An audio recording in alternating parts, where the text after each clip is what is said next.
You know what's wild? Walk into a wealthy family's home during dinner, and you'll hear conversations most Americans would find absolutely bizarre. They're not talking about the weather or the latest Netflix show. They're discussing compound interest, asset allocation, and how their 10-year-old's lemonade stand is performing this quarter. Meanwhile, in most American households, money is the elephant in the room nobody wants to acknowledge. It's right there, affecting every decision, causing stress, creating tension, but talking about it, that's somehow more uncomfortable than discussing politics at Thanksgiving. Here's the uncomfortable truth. Wealthy families aren't just different because they have more money. They're different because they teach money habits most people never learn. And these aren't complex Wall Street strategies requiring an economics degree. These are simple mindset shifts that start in childhood and compound over a lifetime. The gap between wealthy families and everyone else isn't luck or inheritance, though those help. It's financial education that starts before kids can even spell the word money. Hi, I'm Matt. On this channel, I break down personal finance and money strategies that actually work for real people. If you're tired of wondering why wealthy families stay wealthy while everyone else struggles, hit that subscribe button. Now, let me show you the 9 wealth habits that separate the top from everyone else, and why most people will never learn them unless someone teaches them early. Before we dive in, let me paint a picture of what's really happening in America right now. According to recent Federal Reserve data, the median household has about $8,000 in savings. That's median, meaning half of all households have less. Meanwhile, the top 10% of households hold over 70% of all wealth in this country. And here's the kicker. That wealth gap is accelerating. It's getting wider every single year because wealthy families are passing down something more valuable than money. They're passing down financial literacy, money habits, and a completely different relationship with wealth that most Americans never develop. The average American kid will spend over 16,000 hours in school, from kindergarten through high school. You know how many of those hours are dedicated to financial education? Less than 1 hour total in most states. Schools teach kids how to calculate the area of a trapezoid, but not how compound interest works. They memorize dates of historical battles, but have no idea what a Roth IRA is. The system isn't designed to teach wealth building. It's designed to create employees, not investors. But wealthy families don't wait for schools to teach this stuff. They start the conversation early, really early. And the first habit is so simple it sounds almost too obvious, but it's the foundation everything else builds on. Habit number 1. Money conversations happen at the dinner table, not in whispers behind closed doors. In wealthy families, money isn't a taboo subject. It's a regular topic of discussion, just like school or sports. Kids hear their parents talking about investment decisions, business opportunities, market conditions, and financial planning, not in some scary, stressful way, but as normal, everyday conversation. Compare that to most American households where parents actively avoid money discussions around kids. They think they're protecting them from stress or worry, but what they're actually doing is creating financial illiteracy. When kids never hear money conversations, they grow up thinking money is something mysterious and scary. Wealthy families flip this completely. They normalize money discussions so kids develop comfort and curiosity instead of fear and avoidance. A Cambridge University study found that money habits are formed by age 7. Before most kids even understand multiplication, their financial behaviors are already being hardwired. Wealthy families start early with age-appropriate conversations. A 5-year-old hears about earning, spending, and saving. A 10-year-old learns about investing and compound growth. A teenager discusses asset allocation and tax strategies. By the time they're adults, financial discipline is second nature. Habit number 2. Delayed gratification becomes a practiced muscle, not a torture session. Here's where wealthy families create an unfair advantage that lasts forever. They teach their kids to wait, not as punishment, but as power. The Stanford marshmallow experiment proved this decades ago. Kids who could delay eating 1 marshmallow to get 2 later had better life outcomes, higher SAT scores, better health, more wealth, happier relationships. One single trait predicted everything: the ability to wait.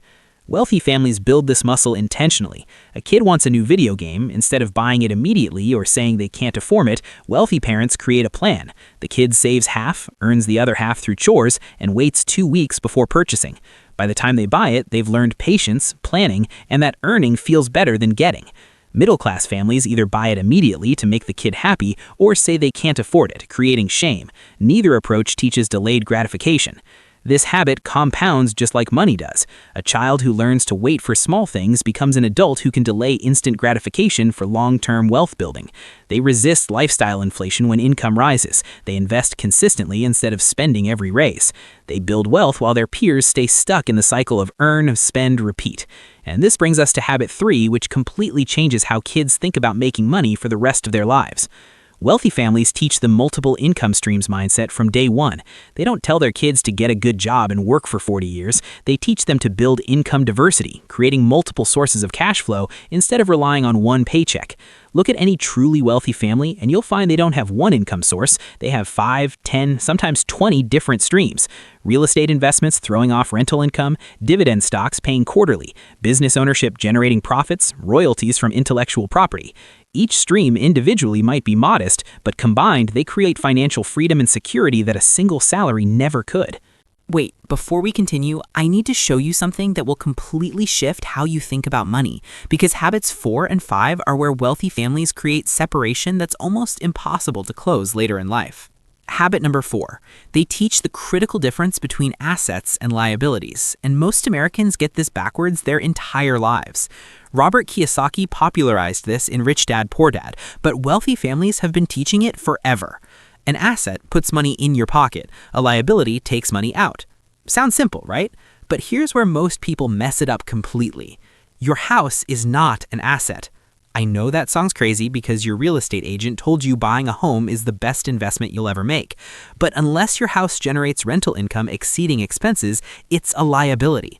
It costs you money every month in mortgage, taxes, insurance, and maintenance. Wealthy families teach their kids to identify real assets early.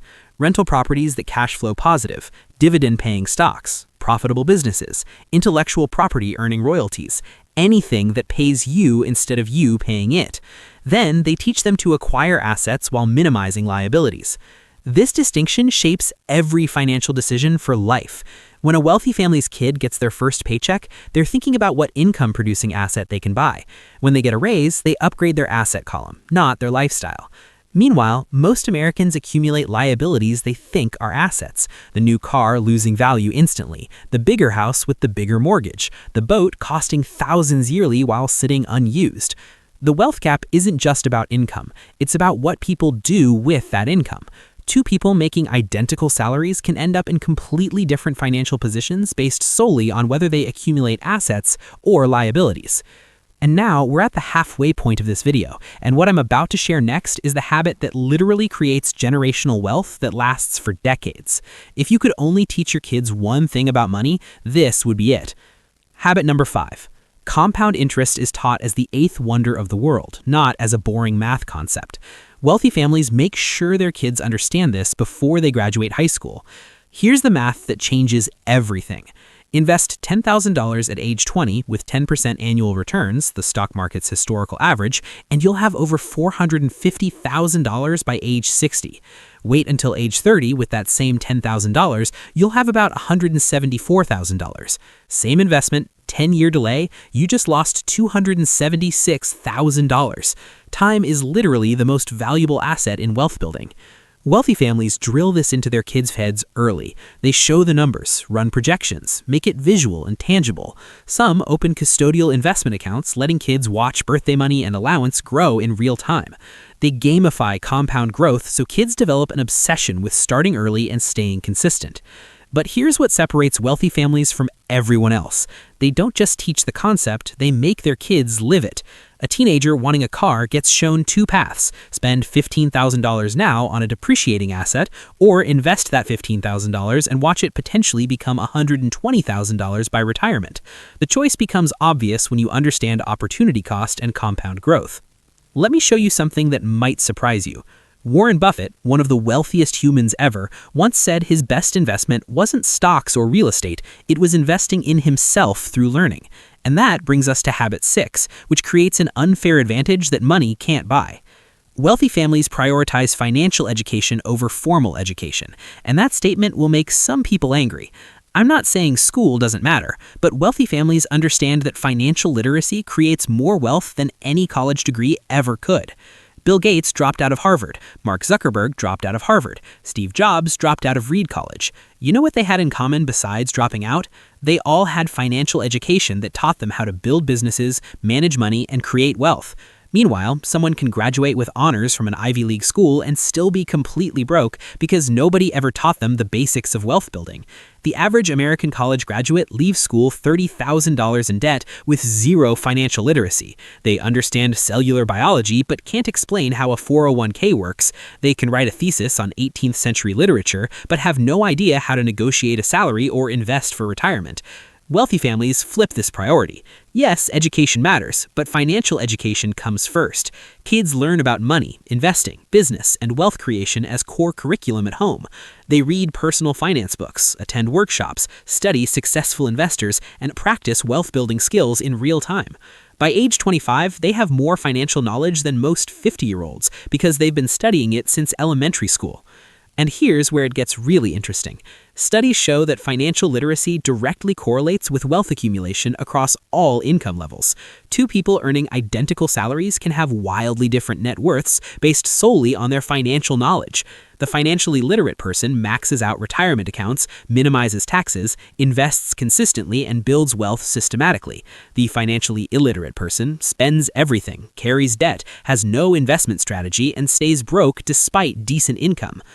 Habit number 7 is going to sound counterintuitive, but wealthy families teach strategic giving and philanthropy early, and it's not just about being generous. It's about understanding how money flows, building relationships, and creating legacy. The Rockefeller family has been practicing this for over a century. John D. Rockefeller gave away nearly $500 million in his lifetime, equivalent to about $7 billion today. His family continues this tradition, and they've stayed wealthy for 5 generations. Here's why this matters. When you teach kids to give strategically, you're teaching them several critical skills simultaneously.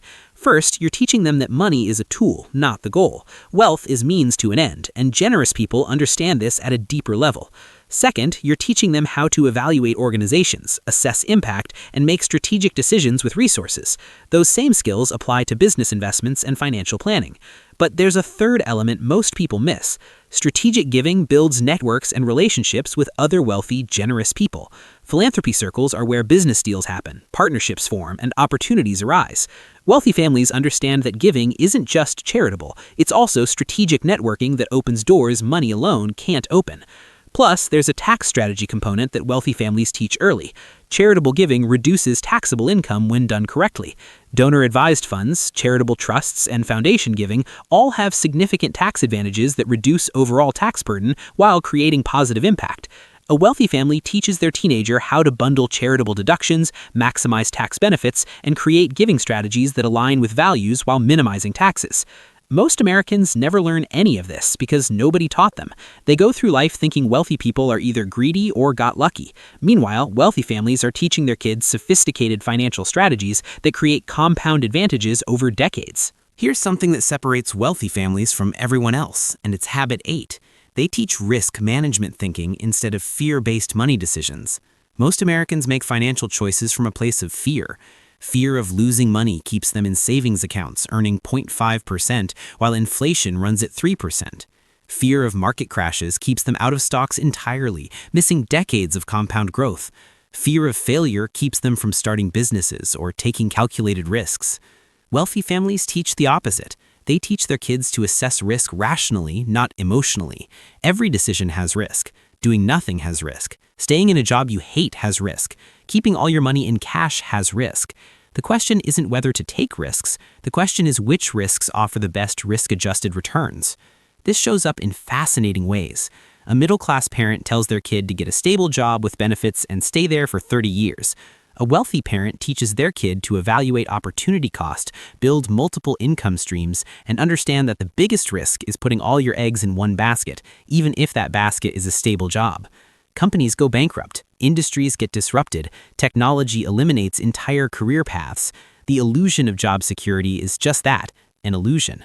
Wealthy families teach their kids to think in probabilities and scenarios. What's the worst case scenario if this investment fails? Can I afford that outcome?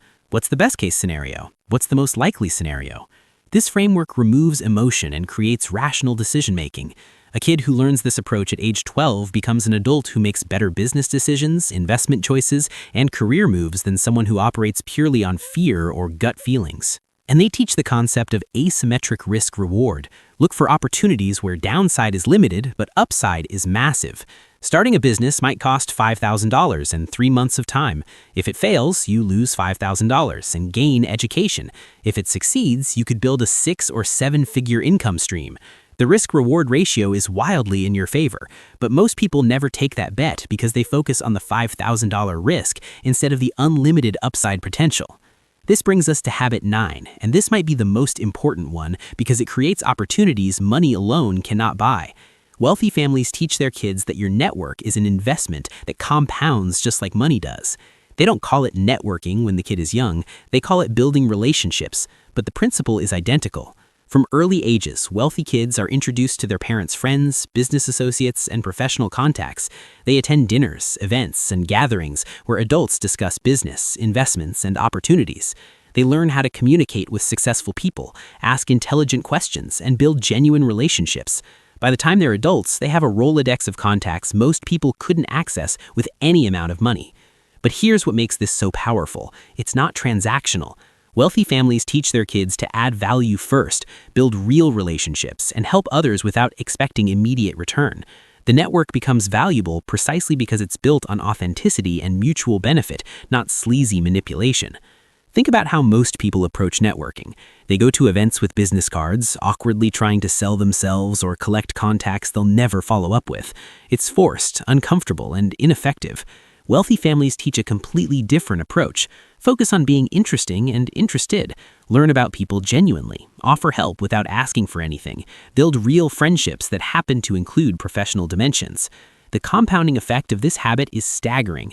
A wealthy 25-year-old has access to mentors, investors, business partners, and opportunities that didn't come from luck. They came from relationships built over 15 years, starting in childhood.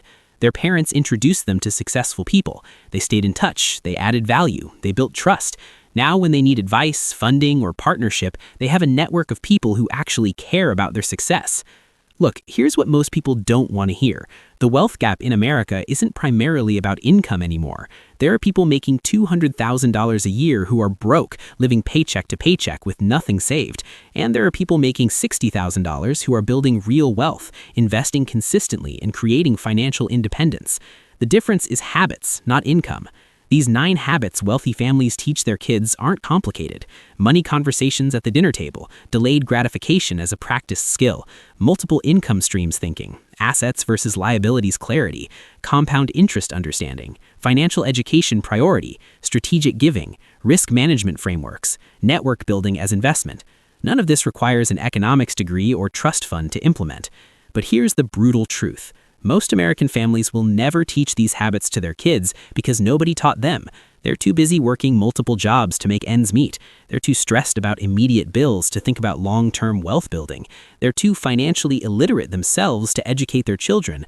The cycle perpetuates across generations and the wealth gap grows wider.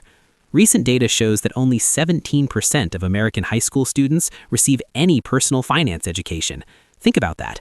83% of kids graduate with 0 formal financial literacy training.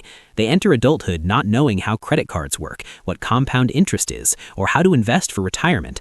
Then we wonder why 78% of Americans live paycheck to paycheck, and why the median retirement savings is under $90,000 for people approaching retirement age.